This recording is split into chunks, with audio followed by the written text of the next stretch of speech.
Shalom, damai Kristus beserta kita. Senang bisa bertemu kembali dengan kalian semua. Masihkah kau ingat waktu di gereja? Sudah 10 tahun tak bertemu. Lebay sedikit, padahal hanya sebulan. Baik, saudara. Hari ini saya akan melanjutkan kembali pada sesi nubuatan yang sebagian besar sudah saya sampaikan lewat video-video pengkhotbah. Sekarang masuk sesi yang ke-12 dan kita akan bicara tentang gereja, eklesia, dan tetek bengek lainnya. Oke, kita langsung saja. Apa itu eklesia? Eklesia adalah titik, titik, titik. Saya benci definisi. Memberi definisi itu salah satu pekerjaan yang diberikan Tuhan kepada manusia untuk melelahkan dirinya. Dan semuanya itu adalah sia-sia belaka. Baiklah, mari kita lihat di layar monitor.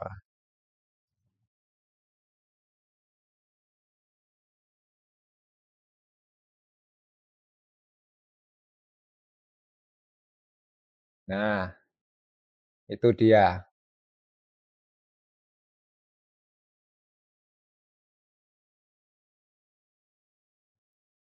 Mohon maaf ya, saudara, karena basic saya adalah Katolik, maka referensi yang saya ambil adalah referensi dari Katolik terlebih dahulu, yaitu KGK, Katekismus Gereja Katolik. Bukunya seperti yang bisa saudara lihat di layar monitor. Buku itu dijual bebas, tapi sekarang zaman internet. Buku ini juga bisa didownload dengan bebas. Untuk orang yang tidak terbiasa membaca soft copy, bisa download dan cetak sendiri. Seperti saya. Saya lebih suka membaca dalam bentuk hard copy. Baik, sebelum kita melihat pengertian apa itu eklesia, kita cari tahu dulu apa itu katekismus. Mari kita lihat slide selanjutnya.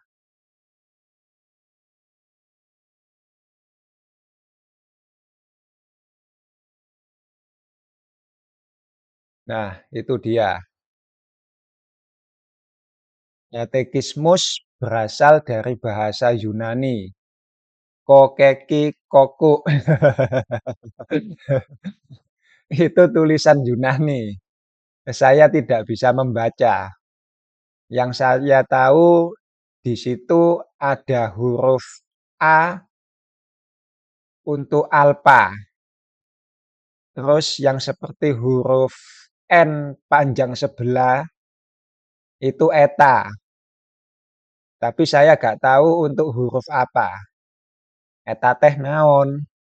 Kurang mah teu apal. Kenapa jadi Sundaan?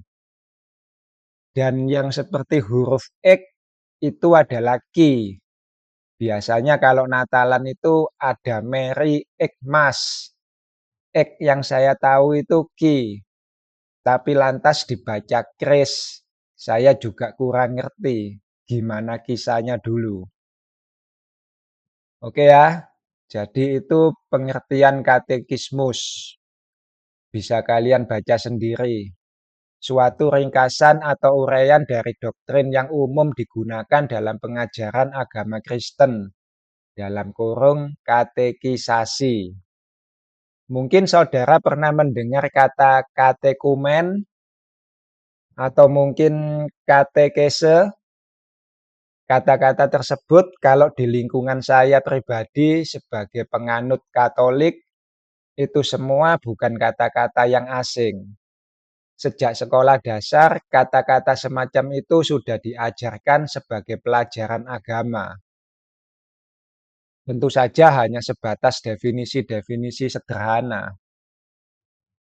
Kalau zaman saya masih kecil, saudara, katekismus itu berisi kumpulan pertanyaan-pertanyaan seputar iman agama Katolik yang dibuat menjadi buku. Misalnya pertanyaan, siapakah pencipta bumi ini? Jawab, pencipta bumi adalah Allah Tritunggal. Lalu di bawahnya ditulis lagi, tanya, siapakah Allah Tritunggal? Jawab, Allah Tritunggal adalah Allah Bapa, Allah Putra, dan Allah Roh Kudus. Kira-kira seperti itulah isi buku katekismus zaman dulu. Karena imannya Katolik, maka yang menjadi jawabannya ya harus sesuai dengan iman Katolik. Kalau imannya Trinitarian pagan, maka yang menjadi jawaban ya harus sesuai dengan iman Trinitarian pagan. Contoh, katekismus Trinitarian pagan. Tanya, siapa pencipta bumi? Jawab, pencipta bumi adalah Allah Trisakti. Kemudian ada pertanyaan lagi, siapa itu Allah Trisakti? Lalu dijawab, Allah Trisakti adalah Allah Zeus, Allah Poseidon, dan Allah Hades. Yang satu katekismus versi Trinitarian Katolik, yang satu lagi katekismus versi Trinitarian Pagan. Bisa membedakan ya, saudara? Walaupun sama-sama penganut Trinitarianisme, tetapi kedua aliran ini berbeda. Mana yang orisinil, mana yang imitasi? Hayo. Yang orisinil sudah pasti milik kawan kita, Katolik. Klaimnya kan begitu. Trinitarian yang lain KW, made in China. Tapi ini sebenarnya hal yang serius, saudara. Saya hanya bisa menangis di hadapan Tuhan saja. Saya tidak bisa cengeng di hadapan kalian. Makanya saya buat agak sedikit bercanda. Hanya Tuhan yang mengetahui isi hati saya. Tapi hal ini sebetulnya masalah yang sangat serius. Karena kita sendiri akan mengalami dan memang sedang mengalami hal serupa ini. Ajaran Katolik itu, biarpun serupa, tapi tidak sama dengan ajaran Kristen. Sama-sama ada Yesusnya, dan saya concern dengan masalah ini. Sebab ada dua macam Yesus, dan masing-masing mengaku sebagai Kristus. Bedanya hanya satu. Kristus yang asli mengajarkan bahwa Yahweh itu adalah Bapaknya. Dan Kristus yang palsu mengajarkan bahwa Yahweh itu adalah dirinya itu sendiri. Oleh sebab itu, imam-imam Kristus ini hanya akan terbagi menjadi dua. Gak banyak, saudara. Mungkin saudara melihat Kristen itu beraneka ragam. Dan saya katakan pada saudara, Kristen itu sudah lama tidak eksis. Yang ada sekarang ini hanya sekte-sekte Kristen. Ada Katolik, ada Ortodok, apalagi ada Lutheran, Calvinis, Pentakosta, Karismatik, Reformed, Injili, dan masih banyak lagi yang lain. Tapi sebenarnya pengikut Kristus ini hanya akan terbagi menjadi dua kelompok saja. Kelompok yang pertama adalah mereka yang mengajarkan bahwa Yesus Kristus adalah Allah. Dengarkan baik-baik. Kelompok yang pertama adalah mereka yang mengajarkan bahwa Yeshua HaMasyiah itu adalah Yahweh. Ini adalah kelompok yang pertama, dan mereka inilah yang disebut dengan Trinitarian. Sebab Tuhannya adalah Trinitas. Kelompok ini menjadi agama terbesar di dunia. Artinya mereka ini mayoritas. Dan kelompok yang kedua adalah mereka yang mengajarkan bahwa Yesus Kristus adalah anak Allah. Perhatikan baik-baik perbedaannya. Kelompok yang kedua ini adalah mereka yang mengajarkan bahwa Yeshua HaMasyiah adalah anak Yahweh. Mereka inilah sebenarnya yang kita kenal dengan Kristen. Dan Kristen ini minoritas. Banyak yang dipanggil, sedikit yang dipilih. Pahamkah kalian akan hal ini? Kitab suci itu sudah banyak memberi peringatan. Kalian harus jeli-jeli mendengarkan firman Tuhan. Jangan sampai tertipu oleh ajaran Kristus yang palsu, Al-Masih yang palsu, Hamasyah yang palsu, Mesias palsu. Baik, saya lanjutkan. Jadi isi buku katekismus zaman dulu kira-kira seperti yang saudara lihat di layar monitor.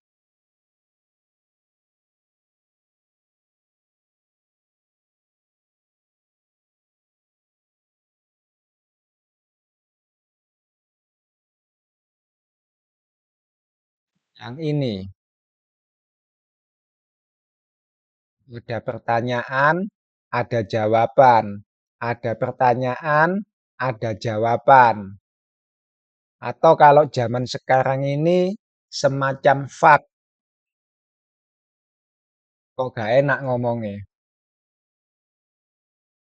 Maksud saya frekuensi ask question, FAQ. Sebaiknya jangan dibaca, dieja saja satu persatu, biar aman. FAQ, frekuensi ask question. Jadi sekali lagi, katekismus zaman dulu itu semacam buku yang isinya kumpulan pertanyaan yang dijawab sesuai dengan iman masing-masing kelompok atau masing-masing sekte. Nah, untuk sekte Katolik sendiri, sejak tahun 1992, Paus Yohanes Paulus II mengeluarkan katekismus berupa kumpulan doktrin yang sudah dijabarkan sesuai dengan iman Katolik. Maksudnya, katekismus ini sudah bukan lagi berupa format tanya jawab, tapi lebih modern, semacam ada hak patennya gitu, lebih eksklusif, artinya berlaku hanya untuk kalangan sendiri. Kira-kira semacam itulah yang disebut dengan katekismus zaman sekarang. Baik, sekarang kita akan mencari apa itu eklesia menurut KGK atau Katekismus Gereja Katolik. Gak ada embel-embel Indonesia, saudara. Ini salah satu kelebihan sekte Katolik. Katolik itu universal, gereja semesta, sebuah nama yang mengandung simbol. Hal-hal sepele seperti ini harus jeli kalian lihat, sebab ini penting. Oke, kita akan lihat sebentar mukadimah dari katekismus ini.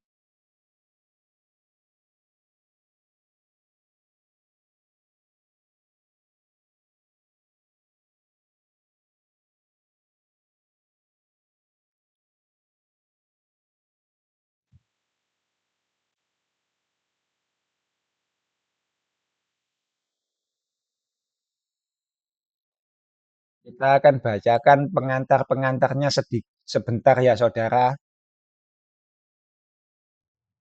Tuhan telah mempercayakan kepada gerejanya tugas untuk memelihara harta pusaka iman, dan gereja memenuhi tugas ini pada segala zaman. Dalam konteks ini, tentu saja yang disebut gereja adalah Katolik, bukan gereja yang lain.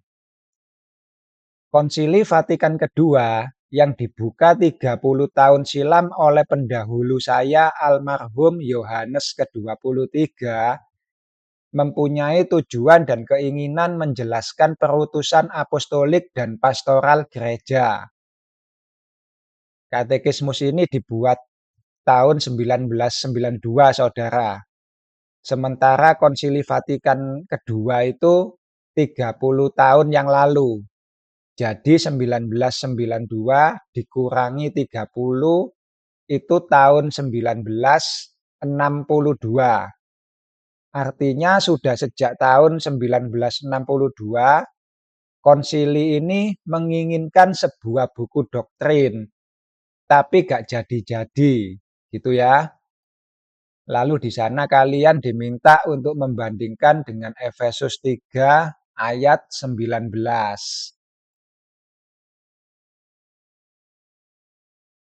Bla bla bla bla bla. Kalian bisa baca sendiri nanti.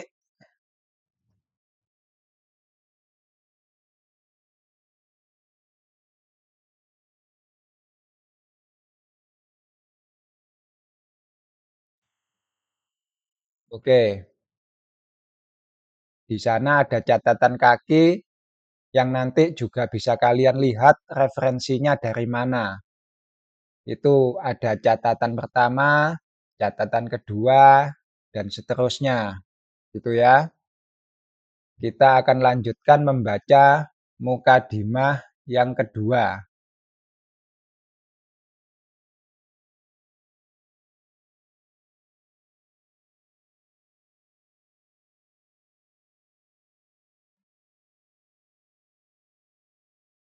Di sana diberi judul Jadinya Teks dan Pokok-pokok Pemikirannya. Katekismus Gereja Katolik adalah hasil dari suatu kerjasama yang sangat luas jangkauannya. Ia dihasilkan dalam waktu 6 tahun kerja yang intensif dalam jiwa keterbukaan yang seksama dan semangat yang terdedikasi. Di sini Paus Yohanes Paulus II memberikan definisi apa itu katekismus. Dalam tahun 1986, saya memberikan tugas kepada satu komisi yang terdiri dari 12 kardinal dan uskup di bawah pimpinan Bapak Kardinal Joseph Ratzinger supaya mempersiapkan satu rancangan untuk katekismus seperti yang dikehendaki oleh Bapak-Bapak Sinode. Jadi seperti yang disampaikan, dibutuhkan waktu kurang lebih 6 tahun. Dari tahun 1986 sampai tahun 1992 untuk bisa mewujudkan cita-cita mulia dari Paus Yohanes ke-23 atau lebih tepatnya cita-cita Konsili Vatikan kedua tahun 1962. Dan kalau kalian mau tahu, Joseph Ratzinger itu adalah Paus Benediktus ke-16 yang kemarin mati Desember tahun 2022. Jadi ketika Yohanes Paulus kedua menjabat sebagai paus, Benediktus ini menjabat sebagai kardinal. Di atas tadi kan bisa kalian lihat salam pembukanya. Saya tunjukkan lagi sebentar ya.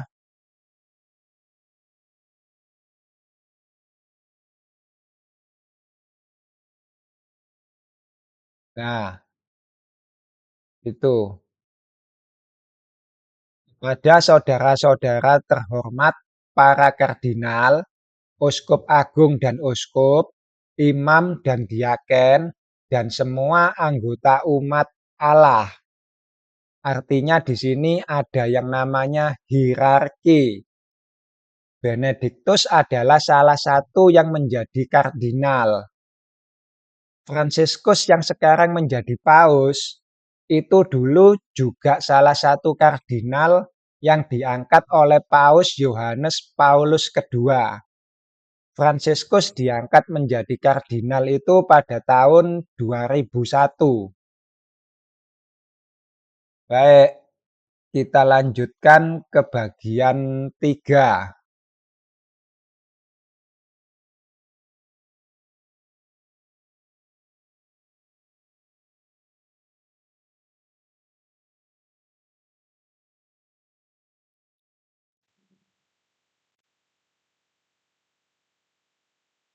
Di sana diberi judul susunan isi.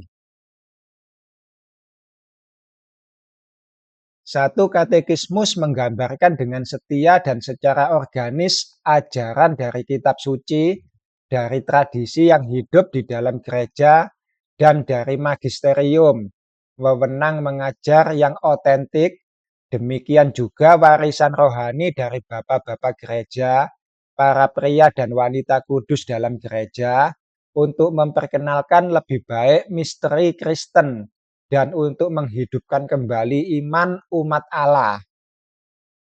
Ia harus memperhatikan perkembangan ajaran yang dalam peredaran waktu dicurahkan Roh Kudus kepada gereja.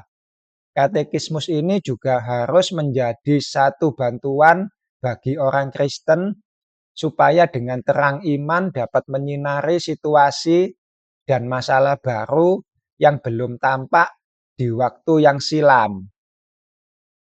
Di sini akan menjadi sebuah problem, saudara. Apalagi kalau kita lanjutkan membaca pengantar ketiga ini. Mari kita baca saja sebentar. Karena itu katekismus akan mencakup yang lama dan yang baru. Lalu saudara diminta untuk membandingkan dengan Matius 13 ayat 52. Karena iman itu tetap sama, namun serentak merupakan sumber sinar yang selalu baru. Dan kalau saudara benar-benar mau membandingkan dengan Matius 13 ayat 52, semua yang disampaikan dalam pengantar ketiga ini tidak ada hubungannya sama sekali dengan Matius 13 ayat 52. Tapi ya, whatever lah. Seperti yang sudah saya katakan tadi, katekismus itu pada akhirnya menjadi relatif, tergantung iman masing-masing sekte, eksklusif. Oke, jadi maksud pengantar ketiga ini, draft susunan katekismus ini masih memakai draft jadul yang berasal dari katekismusnya Paus Pius kelima, di mana katekismus jadul itu dibagi menjadi 4 bagian, atau lebih dikenal dengan 4 pilar, yaitu syahadat, liturgi, kegiatan, dan yang terakhir doa-doa Katolik. Tapi isinya diperbarui. Yang tadinya masih misteri, sekarang menjadi rahasia. Kira-kira seperti itulah. Dulu misteri, diperbaharui, sekarang menjadi rahasia. Gitu aja sih paling pembaharuannya.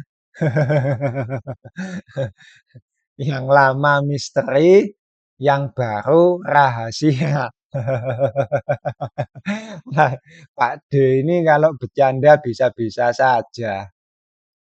Oke, kita lihat yang keempat.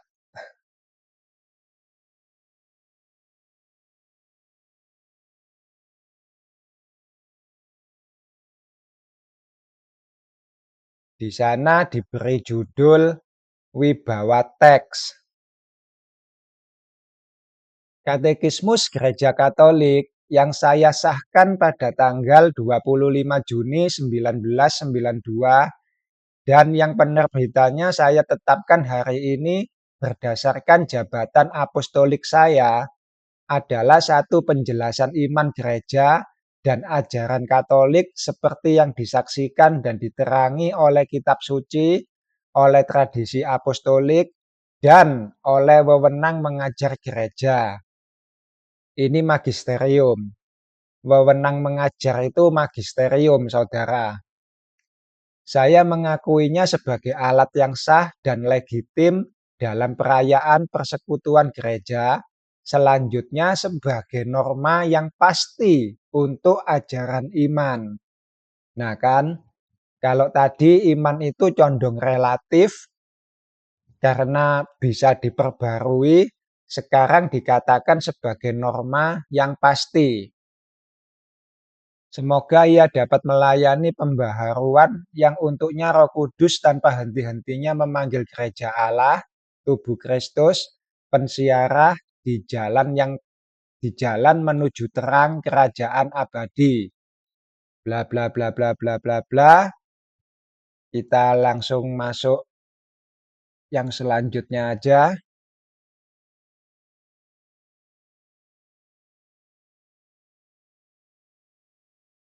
Penutup.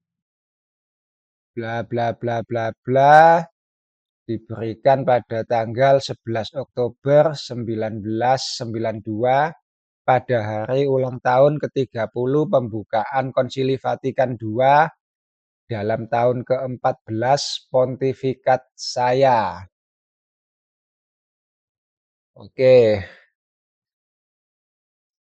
di situ ada tanda tangannya Paus Yohanes Paulus yang kedua dan di bawahnya ada referensi dari catatan kaki yang tadi saudara sudah baca.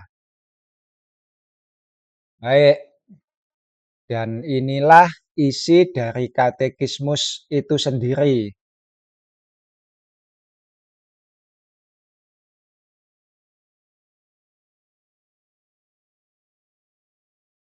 Formatnya sudah bukan berupa tanya jawab. Yang kita cari tadi apa, saudara? Eklesia. Apa itu eklesia menurut katekismus Gereja Katolik? Mari kita lihat. Kita akan meluncur langsung ke nomor 748. Katekismus nomor 748.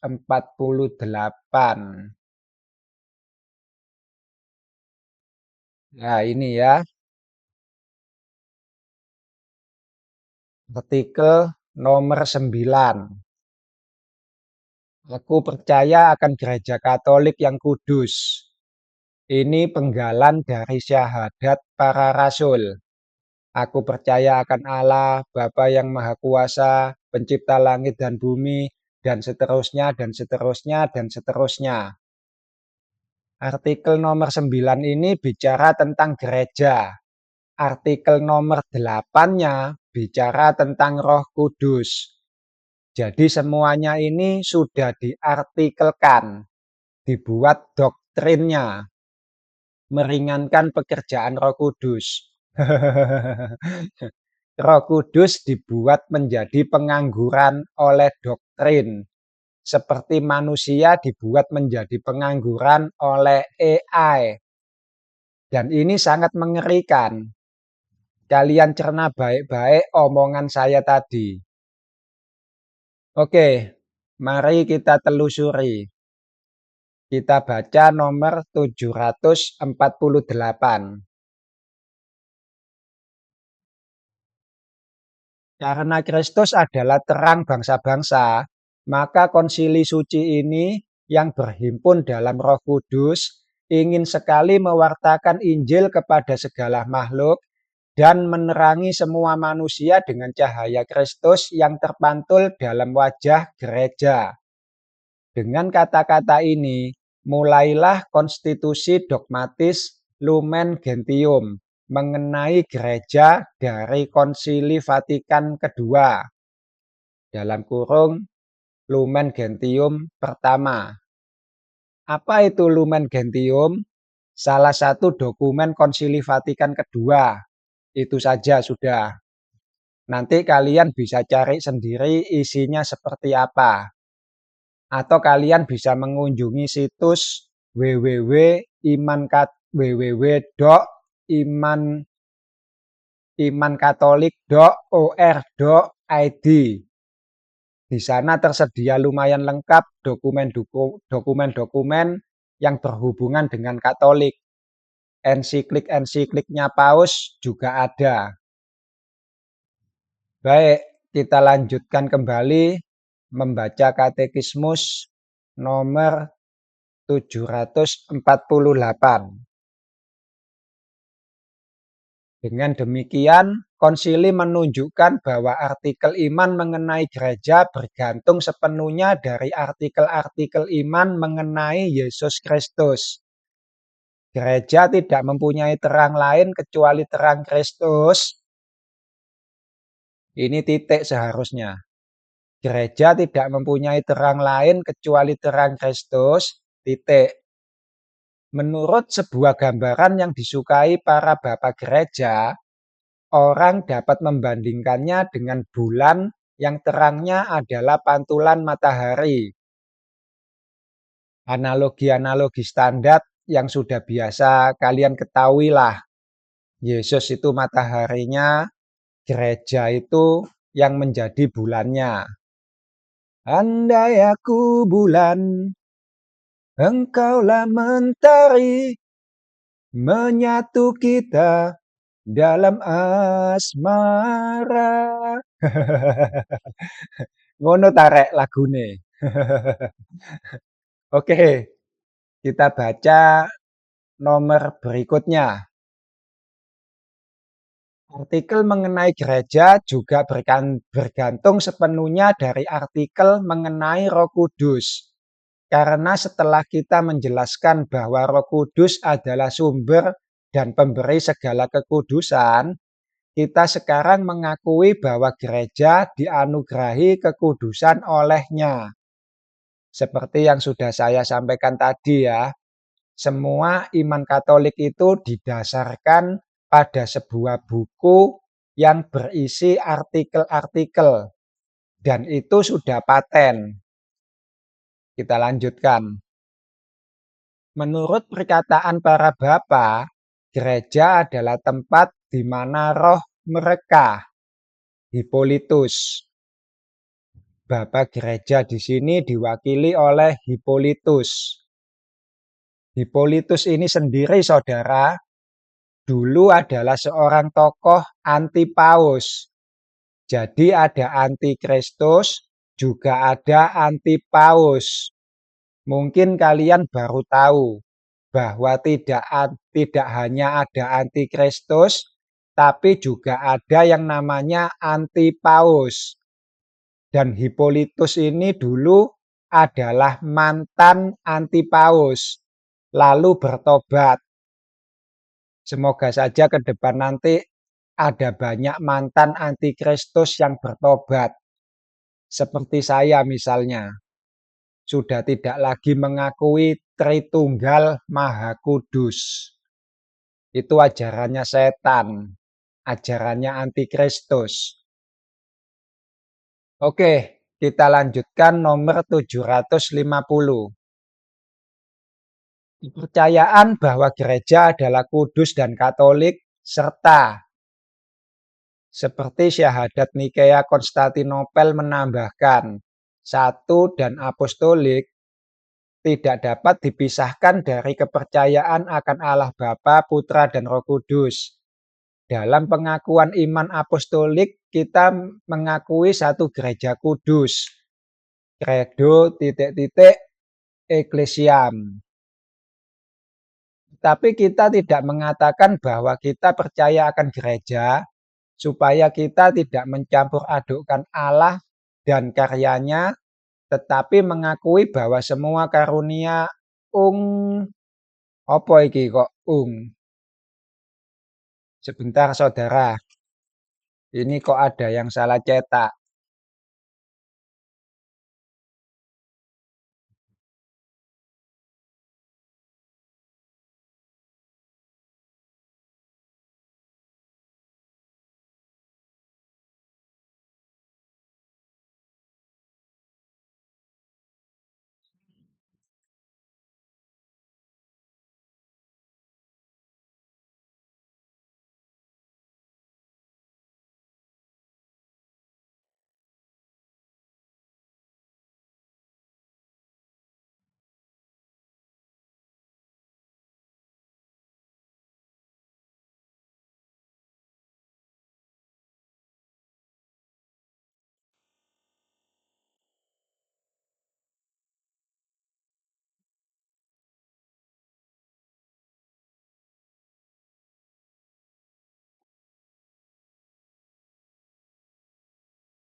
Nah, ini adalah website yang saya referensikan tadi.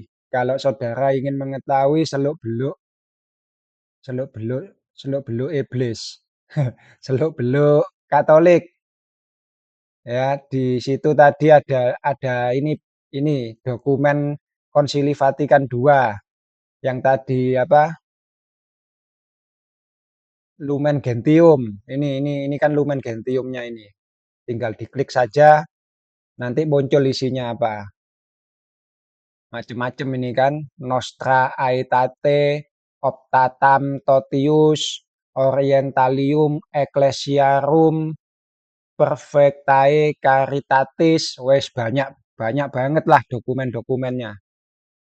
Oke, kita cari katekismus tadi nomor berapa?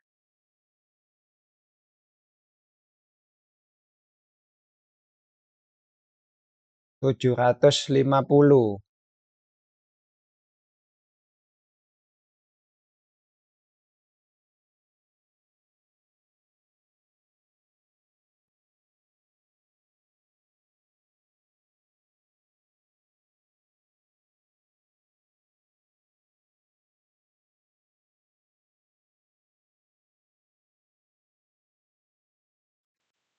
750. Ung, ung, ung, tetapi mengakui bahwa semua karunia yang ia letakkan ung, yang saudara, tetapi mengakui bahwa semua karunia yang ia letakkan dalam gerejanya jelas-jelas berasal dari kebaikan Allah. Oke ya, ung itu tadi yang.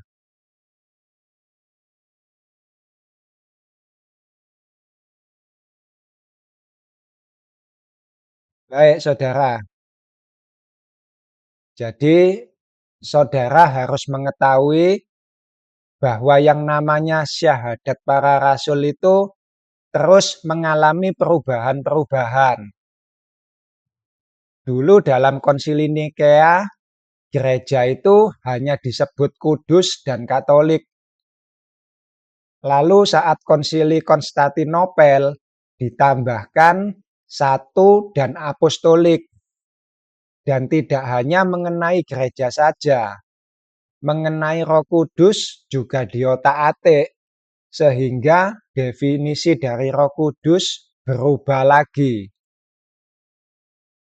Baik, sekarang kita baca nomor selanjutnya.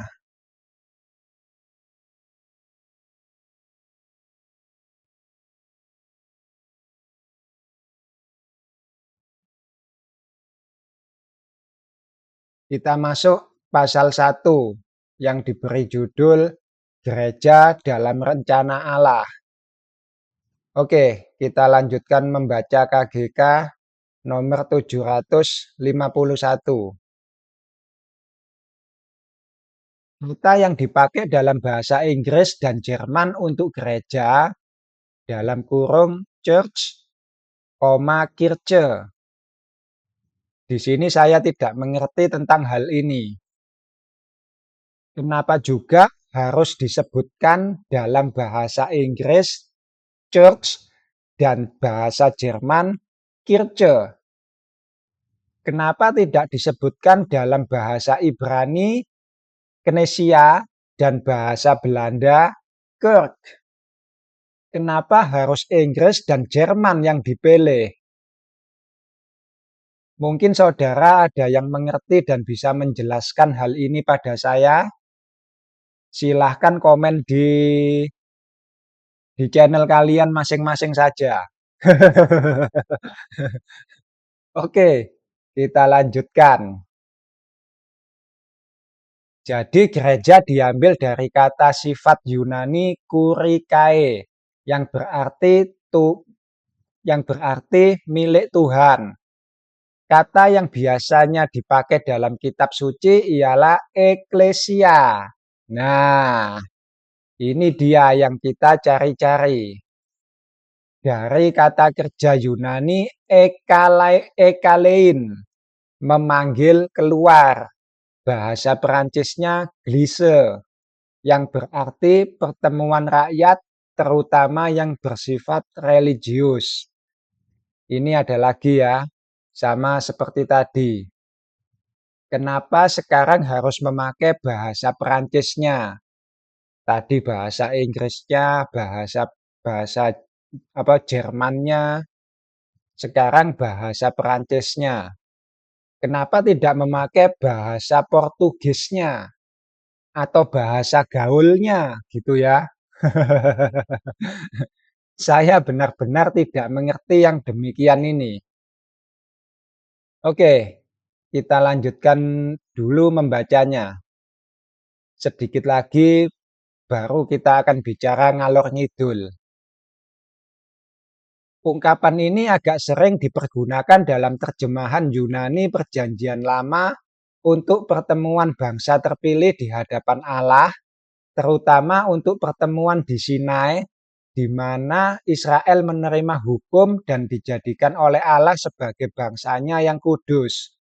Umat Kristen perdana memandang diri sebagai pengganti pertemuan ini dan karena itu menamakan diri gereja.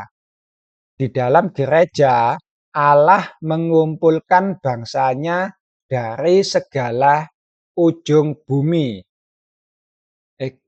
Esegesis, bukan eksegesis.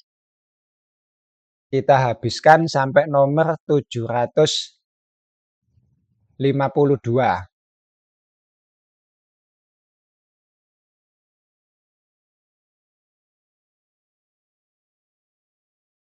Dalam pemakaian Kristen, gereja berarti pertemuan liturgis, tetapi juga jemaat setempat atau seluruh persekutuan kaum beriman.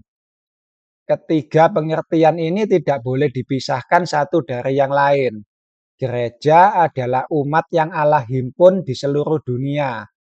Ia terdiri dari jemaat-jemaat setempat dan menjadi nyata sebagai pertemuan liturgis, terutama sebagai pertemuan ekaristi. Ia hidup dari sabda dan dari tubuh Kristus dan karenanya menjadi tubuh Kristus. Baik saudara, itu tadi adalah pengertian eklesia menurut Katekismus Gereja Katolik. Saya mau kalian garis bawahi kalimat ini. Eklesia dari kata kerja Yunani ekkalein, yaitu memanggil keluar.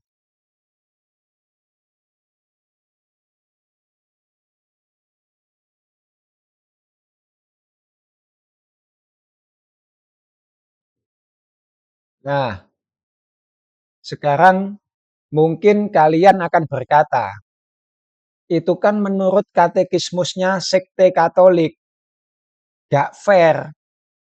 Yang fair itu harus dilihat dari kitab suci. Sola Scriptura dong. Kitab suci menjelaskan kitab suci. Kata eklesia itu pertama kali ada dalam Injil Matius. Bla bla bla bla bla.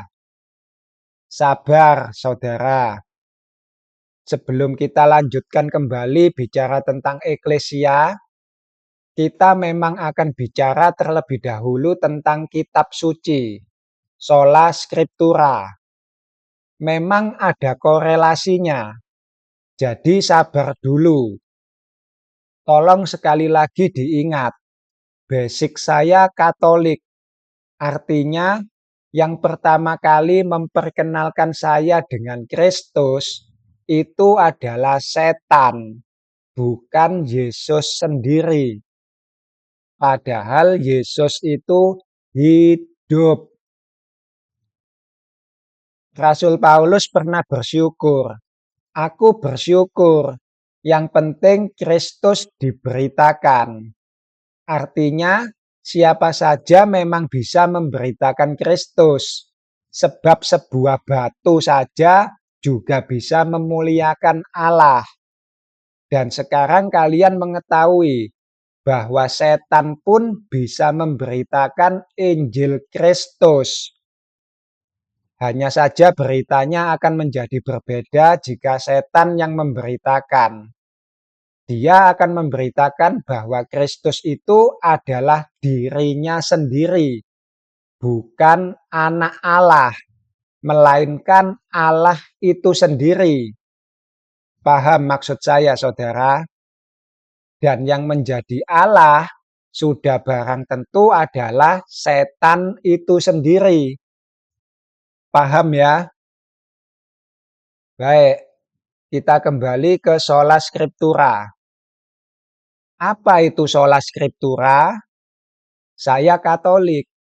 Saya tidak mengenal sola scriptura. Semua doktrin sola-sola yang ada tidak diakui oleh Katolik. Katolik hanya mengenal doktrin ajaran turun-temurun, alias doktrin tradisi gereja. Do, re, mi, fa, sol, la, si, do dianggap bukan tradisi gereja. Sekarang saya mau tahu apa yang dimaksud dengan sola scriptura, hanya kitab suci. Apa maksud kata hanya di sini? Kitab suci menjelaskan kitab suci. Maksudnya seperti apa? Dan apakah sola scriptura bisa menjadi relevan? Maksud saya, apakah bisa digunakan secara kontinu? Saya akan buatkan contoh konkret saja, biar kalian bisa memahami maksud pertanyaan saya. Saya akan berikan dua contoh ya. Yang pertama, mari kita buka 1 Petrus 2 ayat 24. Saya bacakan. Ia sendiri telah memikul dosa kita di dalam tubuhnya di kayu salib, supaya kita yang telah mati terhadap dosa, hidup untuk kebenaran. Oleh bilur-bilurnya, kamu telah sembuh. Lalu ada pertanyaan, sembuh dari apa? Oleh bilur-bilurnya kamu telah sembuh. Sembuh dari apa? Karena ada beberapa pendeta yang memakai ayat ini untuk kesembuhan penyakit. Artinya, ayat ini ditafsirkan sebagai obat dari segala macam sakit penyakit. Yang sakit, maju ke depan. Kamu sakit apa? Kusta, Pak Pendeta. Pendetanya mau tumpang tangan ora wani. Wedi ketularan.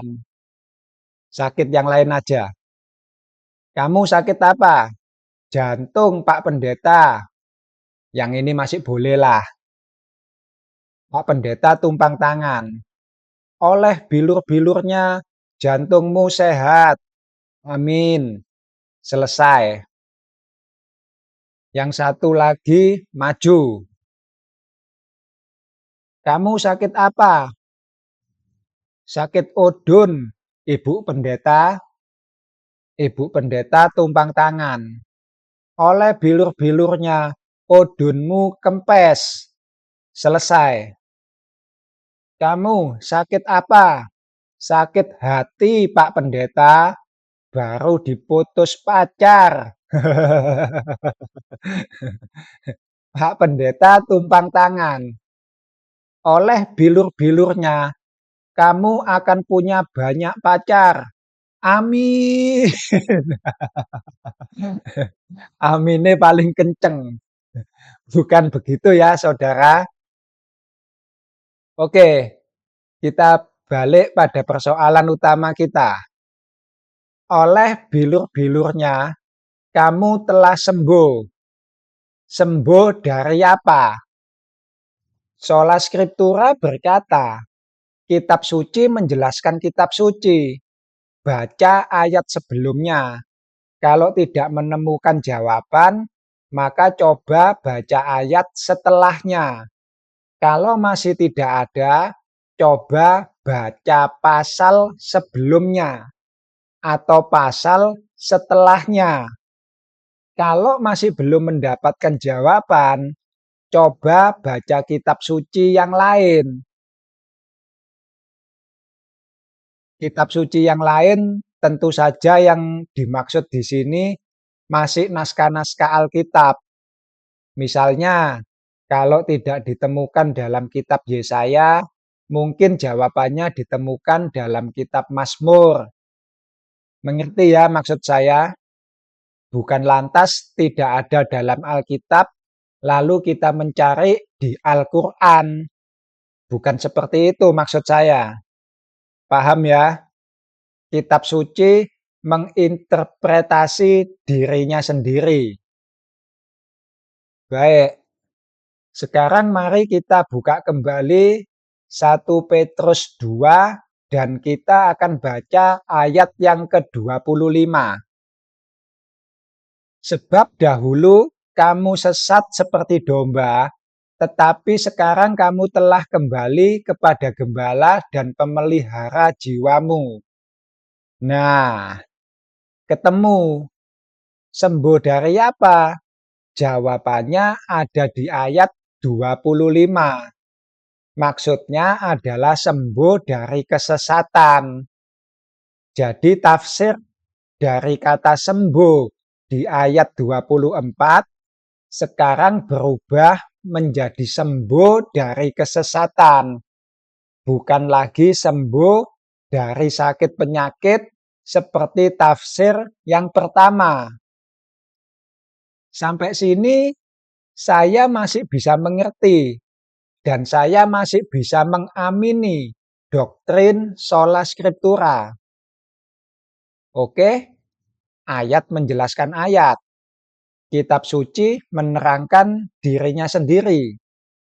Saya masih bisa melihat korelasinya. Sekarang saya akan beri contoh yang kedua, di mana bentuk bacaannya sedikit lebih abstrak. Atau bahasa kerennya apokaliptik, apokalipsis, gitu ya.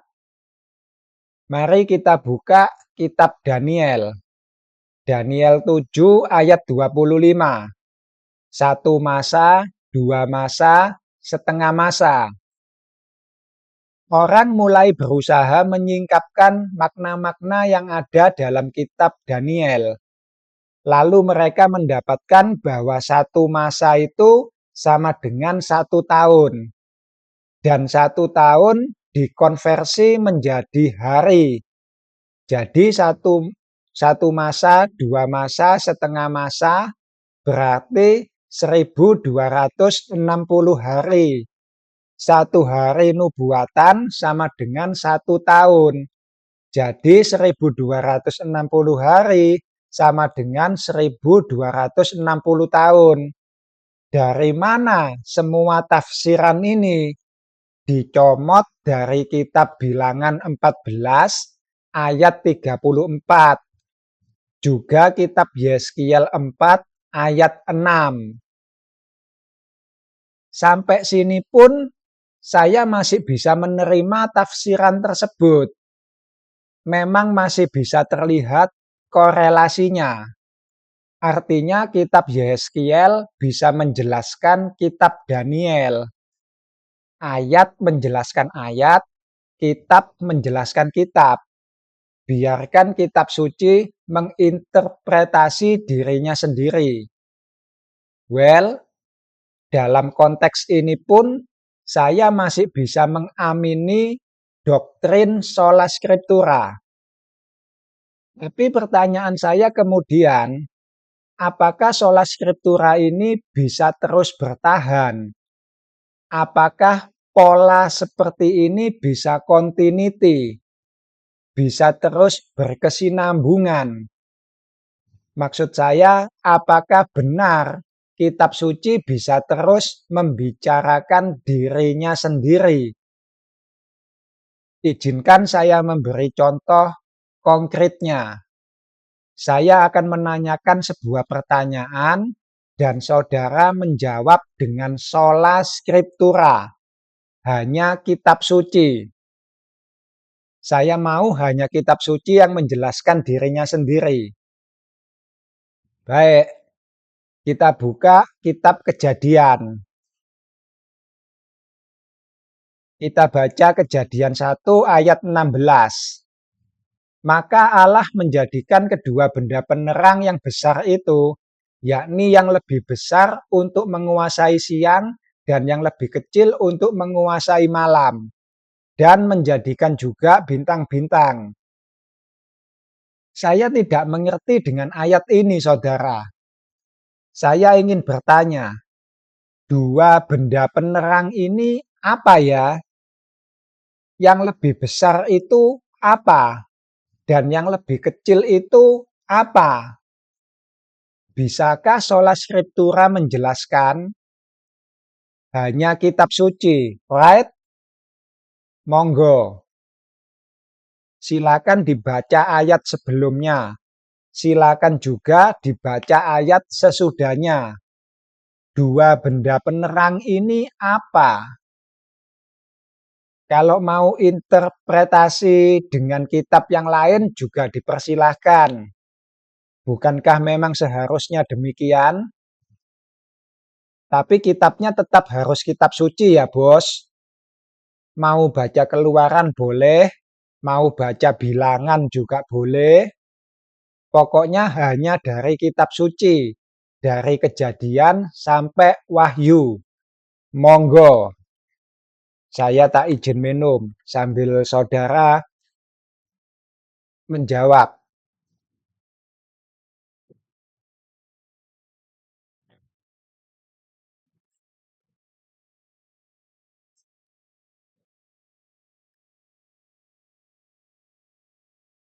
Paham ya saudara maksud saya? Kalau saudara menjawab dua benda penerang itu adalah matahari dan bulan, saya juga sudah tahu. Tapi saya mengetahuinya bukan lewat kitab suci. Saya tahunya lewat kitab yang tidak suci. Apa itu kitab yang tidak suci? Dalam konteks ini, yang menjadi kitab tidak sucinya saya adalah buku pelajaran IPA anak sekolah dasar kelas 3. Buku saya waktu SD. Apakah buku IPA itu dikanonkan? Tidak kan? Apakah buku IPA masuk kitab suci? Tentu saja bukan. Sola Skripturanya memang sesuatu yang berhubungan dengan teks, manuskrip, gitu kan? Skripsi, script writer, semua ada skrip-skripnya. Sesuatu yang berhubungan dengan teks. Tetapi kalau lantas skriptura diterjemahkan hanya kitab suci, maka saya tidak mendapatkan pencerahan dari kitab suci atas dua benda penerang ini. Mereka ini benda apa? Saya tidak tahu. Saya baru bisa mengetahuinya justru lewat skrip di luar kitab suci. Pahamkah saudara dengan apa yang saya maksudkan?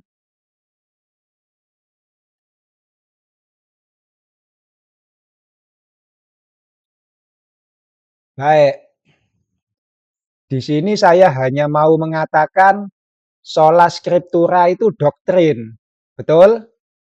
Dan doktrin itu dibuat oleh manusia. Apapun yang dibuat oleh manusia pasti akan berhasil. Tetapi Tuhan juga pasti akan mengacau balaukan bahasa. Saudara ingat tentang apa hal ini?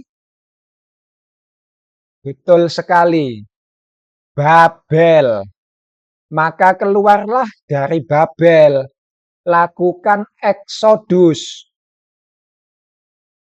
Karena kita bicara kitab suci, maka saya juga akan memakai bahasa kitab suci. Ada bahasa kerennya, saudara. Apa kui? Eksegesis. Kalau gereja tadi apa, saudara? Eklesia. Dan keduanya ini kalau diterjemahkan secara bebas, intinya mengajak saudara untuk keluar. Eksodus. Masalahnya ini nanti sama seperti kata sembuh yang sudah kita bahas tadi. 1 Petrus 2 ayat 24. Sembuh dari apa? Sekarang yang menjadi kosakatanya adalah keluar. Keluar dari mana? Inilah yang akan saya sampaikan. Eklesia dan eksegesis. Keduanya adalah eksodus. Ada korelasinya. Baik, kita lanjutkan. Sekarang izinkan saya bertanya.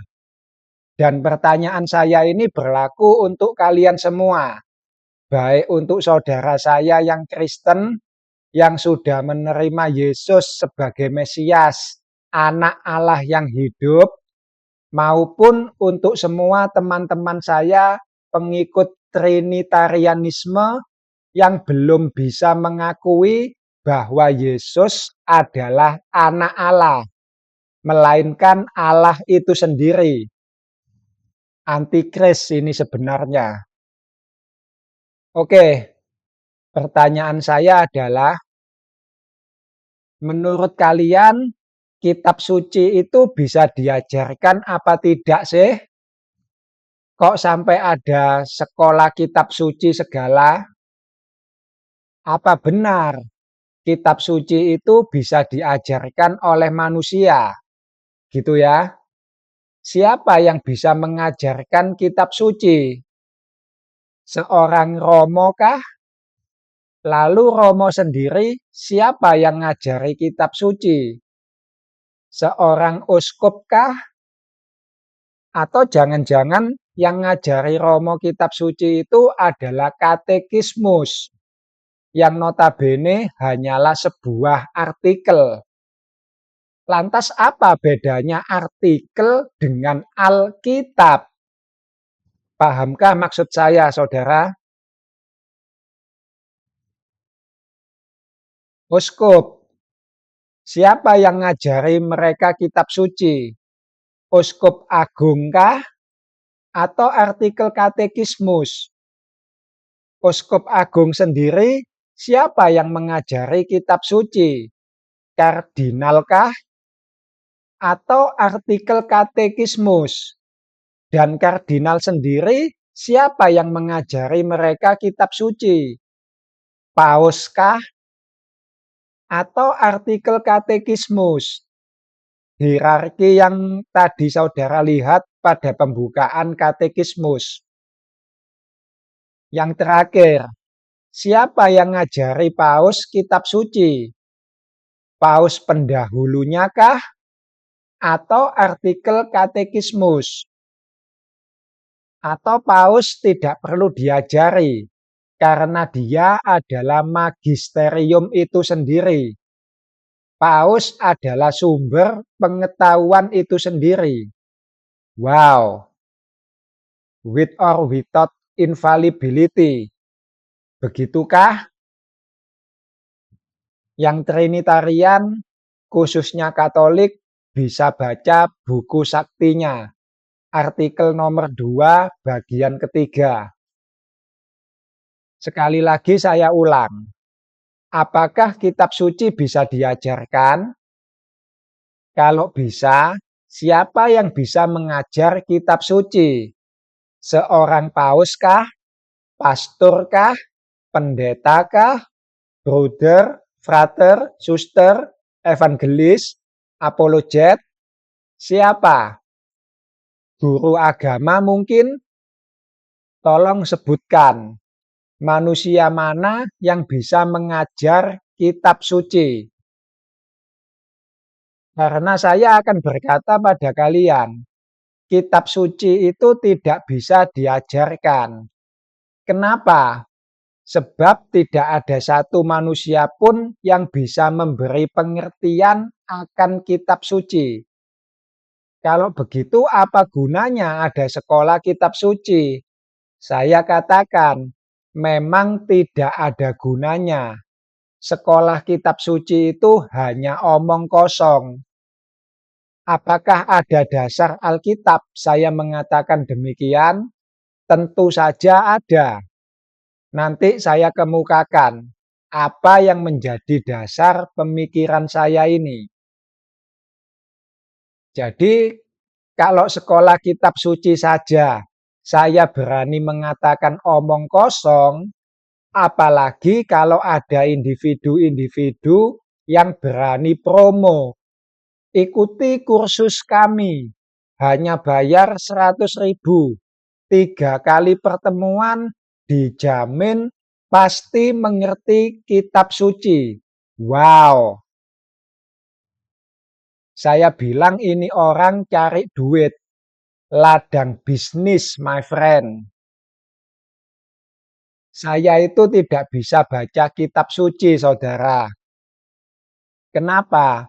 Karena saya buta huruf. Baca saja gak bisa, apalagi mau mengerti. Kan gitu, bosku. Nah, setelah kitab sucinya sudah diterjemahkan ke dalam bahasa Indonesia, sayanya memang jadi bisa membaca kitab suci. Tapi soal mengerti kitab suci, sampai detik ini masih banyak hal yang belum saya pahami. Saya jadi bertanya-tanya, pengertian macam apa kira-kira yang diberikan lewat sekolah atau kursus-kursus kitab suci semacam itu? Sejauh pengalaman saya, pengertian itu diberikan gratis, my friend. Tuhan memberikan saya pengertian dengan cuma-cuma. Maka saya juga akan membagikannya pada kalian dengan cuma-cuma. Bukankah demikian kita diperintah oleh Yesus yang menjadi guru kita? Lalu bagaimana dengan sekolah kitab suci berbayar? Pengertian seperti apa kira-kira yang diberikan oleh mereka? Sejauh pengetahuan saya, paling banter hanya filsafat-filsafat kosong dan ilmu tafsir, atau bahasa kerennya hermeneutik. Manusia itu memang aneh, disuruh bayar, maunya gratisan. Dikasih gratis, pengen yang bayar. Kalian sekolah dokter, bayar mahal. Lulus jadi dokter, minta bayaran mahal. Cengli, my friend. Masalahnya, Yang kita bahas ini kitab suci. Siapa yang bisa ngajar kitab suci? Siapa yang bisa memberi pengertian? Ada banyak kasus yang saya temukan ketika saya merenung hal-hal mengenai kitab suci, saudara. Mulai dari apa sebenarnya kitab suci itu sendiri, sampai hal-hal liar seperti misalnya apa itu sebenarnya pendeta full time dan pendeta part time. Kalau ada pendeta full time dan pendeta part time, berarti juga ada jemaat full time dan jemaat part time. Mengerikan sekali. Hal-hal kecil seperti ini justru membuat saya spot jantung.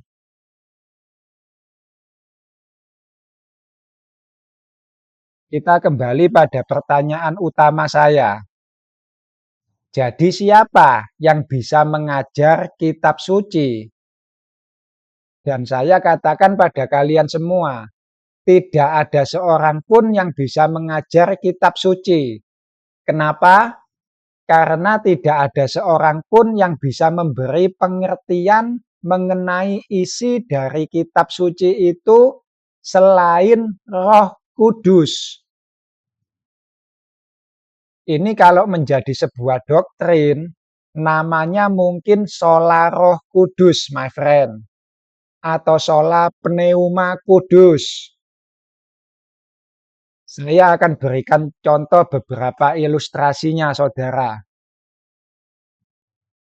Menurut orang yang belajar hermeneutik, pengertian itu bisa didapatkan ya dengan belajar hermeneutik.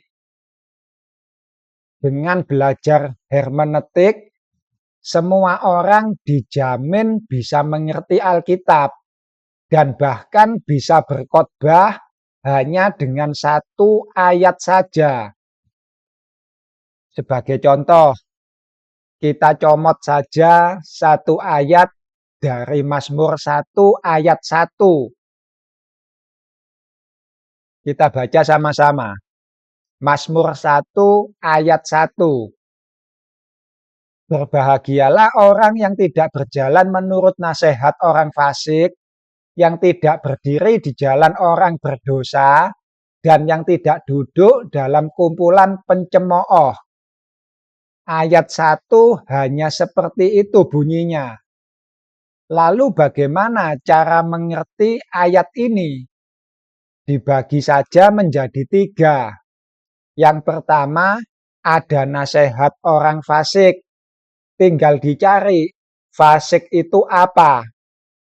Lalu yang kedua, ada jalan orang berdosa. Tinggal dicari, dosa itu apa? Kan kitab suci pernah berkata, dengan adanya hukum Taurat, kalian mengenal dosa. Tinggal baca Taurat, kalian akan tahu dosa itu apa saja. Lalu yang terakhir, yang ketiga, di sana ada kumpulan orang pencemooh. Dari 3 hal tersebut, kalian sudah bisa khotbah. Dan itulah isi dari Mazmur 1 ayat 1 yang diberikan oleh pendeta yang mendapat pengertian dari belajar hermeneutik, bukan dari Roh Kudus. Lalu jemaat yang bisa mengerti siapa? Ya hanya mereka yang juga belajar hermeneutik. Khotbah-khotbah yang berdasarkan hermeneutik ini menurut saya sama persis seperti ilmu penulisan skenario ketika saya belajar perfilman. Bagaimana cara khotbah? Pertanyaan yang sama dengan bagaimana cara membuat cerita dalam sebuah film. Contoh khotbah dari Mazmur 1 ayat 1 tadi, kita bisa kontradiksikan antara orang yang berbahagia dengan orang yang berdosa. Dengan demikian, kalian sudah punya sebuah topik untuk dikhotbahkan. Ini ilmu skenario, my friend. Bagaimana kita bisa membuat sebuah masalah? Gampang. Berikan seseorang apa yang tidak diinginkan. Dan kalian sudah punya sebuah topik untuk diceritakan. Ada di antara kalian yang ingin sakit? Tidak ada ya. Kalian tidak ingin sakit, tapi saya beri kalian penyakit. Masalah bukan? Masalah. Atau sebaliknya, jangan berikan apa yang diinginkan. Kalian ingin mobil, saya kasih sepeda pancal. Masalah tidak? Masalah. Itulah cara berkhotbah. Cara bagaimana memulai sebuah cerita. Itu kalau ceritanya hanya ada lakone tok, gak ono bajingane. Bagaimana kalau ada bajingane? Gampang. Berikan satu tulang untuk 2 ekor anjing. Biarkan mereka rebutan tulang. Masalah bukan? Masalah. Lakone sama bajingane tarik-tarikan tulang. Mohon maaf, saudaraku. Bahasanya agak kasar. Karena tidak semua orang memiliki latar belakang pendidikan yang sama. Kalau saya mengatakan protagonis dan antagonis, belum tentu semua orang mengerti. Yang berpendidikan bisa mengerti, tetapi yang tidak berpendidikan cuma bisa tolah-toleh. Apa iku protagonis, antagonis? Dulu saya punya pembantu, saudara. Dia tidak bisa baca tulis. Kesukaan dia itu nonton film India. Kita kalau lagi sewa video, film video gitu ya, kadang dia nebeng. Aku sewokno film India. Kita sewain itu. Nah, ntar pada saat giliran film dia kita puter, dia selalu nanya duluan. Lakone sing endi iki? Kita kasih tahu. Iki lo lakone. Oh, terus dia nanya lagi. Bajingane sing endi? Iki bajingane. Oh, yang dia lihat nanti ya hanya pada 2 orang itu saja. Lakone sama bajingane. Nonton sama pembantu saya itu seru, saudara. Dipastikan rame. Awas, awas, bajingane dek burimu. Wih kon, ditembaki. Kapokmu kakian. Saudara tahu film Rambo ya? Rambo ketika ditangkap musuh, terus disiksa, digebukin, disetrum, dan lain sebagainya. Pembantu saya bisa nangis melihat adegan itu. Serius, nangis beneran. Pokoknya seru habis kalau nonton sama pembantu saya zaman dulu. Oke ya, semoga kalian mengerti maksud saya. Karena sekali lagi, saya mohon maaf.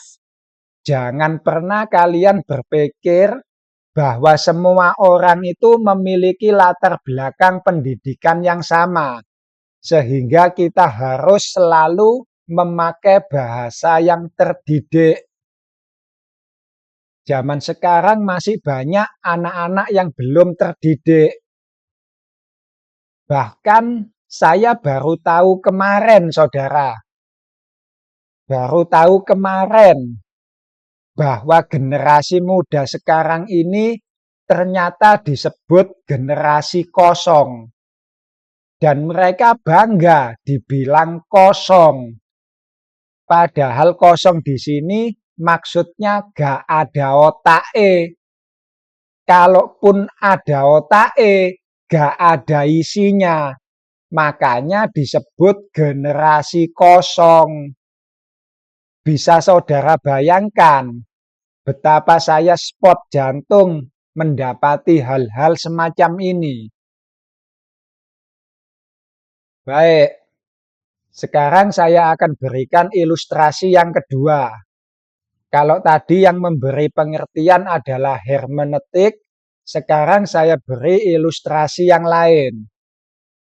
Romo Widodo. Romo Widodo mendapat pengertian mengenai isi Alkitab dari Roh Trinitas. Contoh, kita buka Kejadian 1 ayat 6.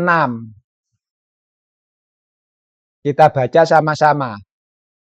Berfirmanlah Allah, baiklah kita menjadikan manusia menurut gambar dan rupa kita, supaya mereka berkuasa atas ikan-ikan di laut dan burung-burung di udara, dan atas ternak, dan atas seluruh bumi, dan atas segala binatang melata yang merayap di bumi.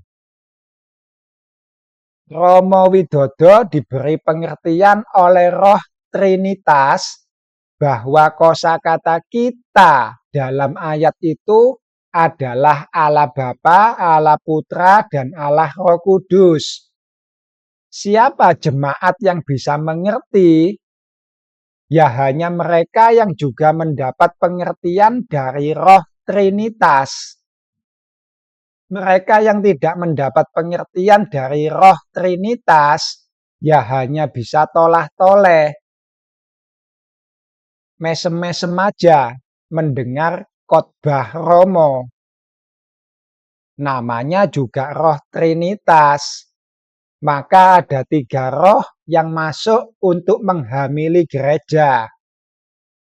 Masalahnya, 3 roh ini kudus atau najis kondisinya. Itu aja sih.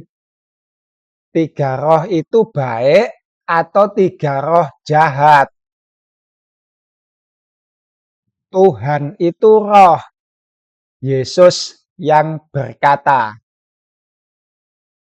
Kalau roh Tuhan itu ada 7. Kitab Wahyu. Lah ini 3 roh, bukan 7. Adanya 3 roh ini hanya tertulis dalam kitab Wahyu. Dan mereka diidentifikasi sebagai roh najis, bukan roh kudus. Kalau rohnya Tuhan ada 7. Paham ya?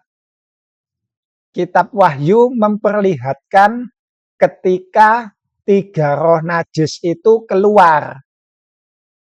Tapi kapan masuknya tidak diperlihatkan. Oke? Sekarang ilustrasi yang terakhir. Budi mendapat pengertian mengenai isi Alkitab dari Roh Kudus. Contoh, kita buka Markus 12 ayat 29. Kita baca sama-sama. Jawab Yesus, hukum yang terutama ialah, dengarlah hai orang Israel, Tuhan Allah kita, Tuhan itu Esa.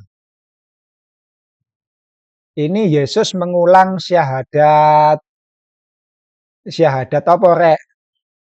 Syahadat para rasul zaman dulu. Ngono ta?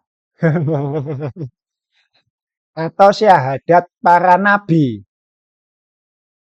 Yesus mengulang syahadat umat Yahudi. Shema Yisrael. Kitab Ulangan 6 ayat 4. Dengarlah hai orang Israel, Tuhan itu Allah kita. Tuhan itu Esa. Nah, Budi diberi pengertian oleh Roh Kudus bahwa Yahweh itu adalah Allah kita. Kosakata kita di sini termasuk diri Yesus itu sendiri. Jadi Yahweh itu juga Allahnya Yesus. Artinya Yesus itu bukan Yahweh. Itu pengertian pertama. Pengertian kedua yang diberikan oleh Roh Kudus bahwa kosakata Esa itu memang betul-betul satu, tunggal. Bukan Esa yang fata morgana. Satu tapi terlihat ada tiga. Ada tiga tapi kok etok-etok ada satu. Tidak seperti itu. Esa itu benar-benar satu. Absolut. Bukan abstrak. Makanya kalau berada di padang pasir itu andalkan Tuhan. Biar tidak mendapatkan penglihatan yang fata morgana, penglihatan yang menipu.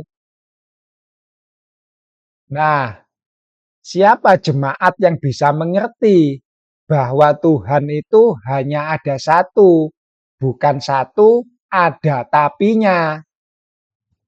Ya hanya mereka yang mendapat pengertian dari Roh Kudus. Sekalipun Budi sudah teriak-teriak sampai habis suaranya, kalau pendengarnya tidak mendapatkan roh yang sama, yaitu Roh Kudus, bukan Roh Trinitas, maka hasilnya juga akan sia-sia belaka. Segala sesuatu sia-sia, kata pengkhotbah. Dibutuhkan satu pengantara supaya segalanya tidak sia-sia. Dan pengantara itu adalah Yesus Kristus. Jika Yesus tidak berkenan menyatakan diri, segalanya sia-sia. Tugas kita bukan mengajar kitab suci. Tugas kita adalah memberitakan kitab suci. Supaya semua orang mendengar dan mengetahui bahwa ada kitab suci yang hidup. Sebuah kitab suci yang tidak bisa dikanonkan oleh manusia manapun. Sebuah kitab suci yang bernama Yesus Kristus. Dan biarkan Yesus sendiri yang menyatakan diri. Kita tidak perlu bersusah payah menjelaskan. Sebab Yesus itu hidup. Dia bisa menjelaskan sendiri siapa dirinya itu. Sampai sini paham, saudara? Yang mendapat pengertian dari hermeneutik, ya mereka yang belajar hermeneutik. Yang mendapat pengertian dari Roh Trinitas, ya mereka yang mengikuti Tuhan Trinitas, Tritunggal Maha Kudus. Sementara yang mendapat pengertian dari Roh Kudus, ya mereka yang benar-benar mencari Yesus Kristus, Anak Allah yang hidup, bukan anak Allah yang abstrak. Ini dua roh yang berbeda. Dan sekali lagi saya sampaikan pada kalian, Yesus itu hidup. Maka carilah Yesus. Carilah selagi dia berkenan untuk ditemui, my friends. Saya sampaikan hal ini khususnya buat kalian semua pengikut Trinitarianisme, teman-teman tercinta saya. Sebenarnya saya tidak ingin menjadi teman kalian. Saya ingin menjadi saudara kalian. Keluarlah, my friend. Tinggalkan doktrin Trinitas. Sebab Trinitas itu ajaran setan. Kembalilah pada Allah yang esa. Allah yang disembah Abraham, Ishak, dan Yakub. Juga Allah yang sama yang disembah oleh Tuhan kami, Yesus Kristus. Tuhan kami tidak menyembah dirinya sendiri. Tuhan kami menyembah Yahweh.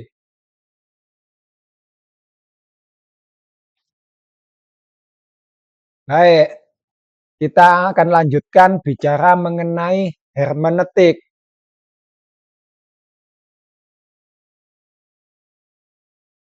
Tapi ini durasinya sudah 1 jam lebih.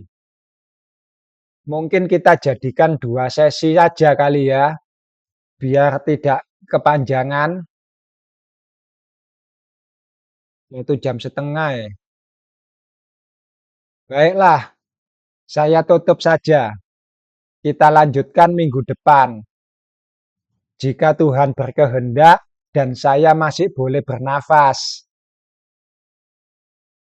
Semoga kalian bisa memeluk perkataan saya, my friend. Memeluk saya tanpa sebuah ciuman. Shalom.